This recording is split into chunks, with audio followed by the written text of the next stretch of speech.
Are we looking at yet another shakeout here in gold? Well, Alex, I really don't see that happening simply because of the incredible amount of physical demand that we've seen in the market.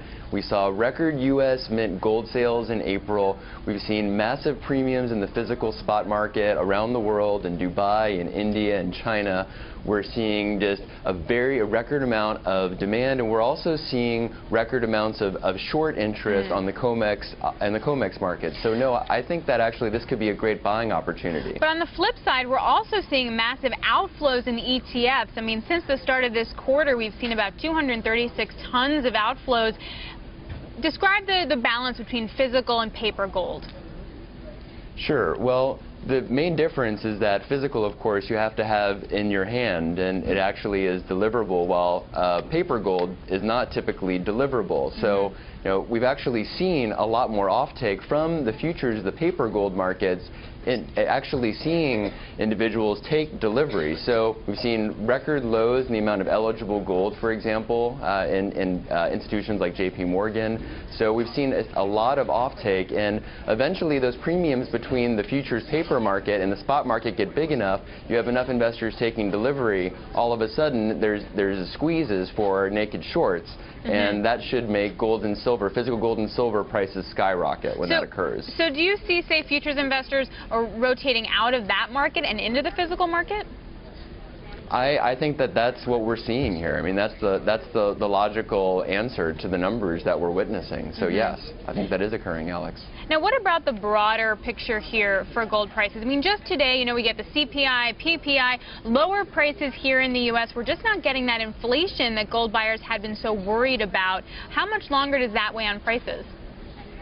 Well, I think ultimately the lower you see CPI and PPI figures, the more pressure that's going to put on the Federal Reserve to keep its zero interest rate policy intact and to increase quantitative easing in the amount of printing that occurs, because ultimately the Federal Reserve cannot tolerate declining prices. So they cannot tolerate price deflation, or else the banking system gets into some trouble, because there are only so many reserve assets that the banks have on hand in that scenario. You know, and it's interesting you brought up the Fed, because we did hear Philly Fed President Charles Plosser speaking today about ending QE this year. What's the gold market pricing in?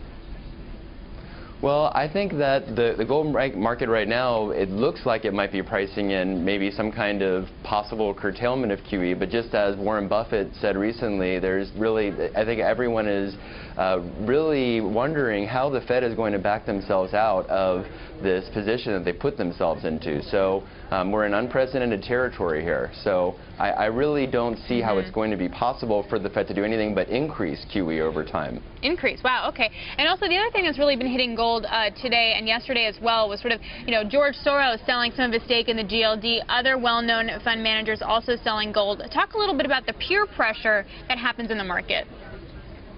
Well, I think anytime you look at the hedge funds, and just to preface, George Soros, I believe, just sold just a fraction of the position that he held in GLD. But you know, you're looking at very large momentum plays. You're looking for large short-term gains. I mean, they're very sophisticated investors. I mean, one thing about gold is it's durable. That's one of the beauties of it versus an equity where there is an actual life there. So gold is durable. It's been durable for thousands of years, and so it holds its purchasing power.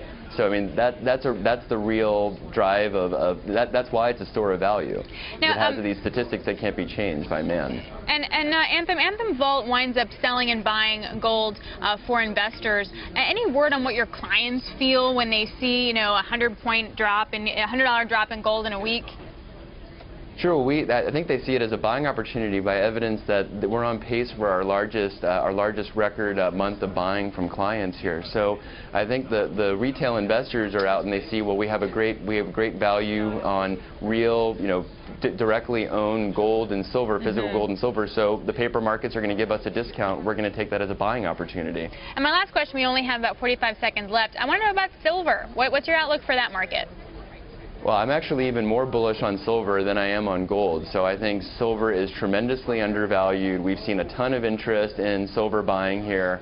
There's a lot less above ground store of silver than there is of gold, simply because central banks these days no longer hold silver. So there's a tremendous opportunity there, and the more issues that we see with miners in industrial metals, since silver is mostly obtained from industrial mining, the more upside I think we have for silver. So I think silver is a very exciting buy.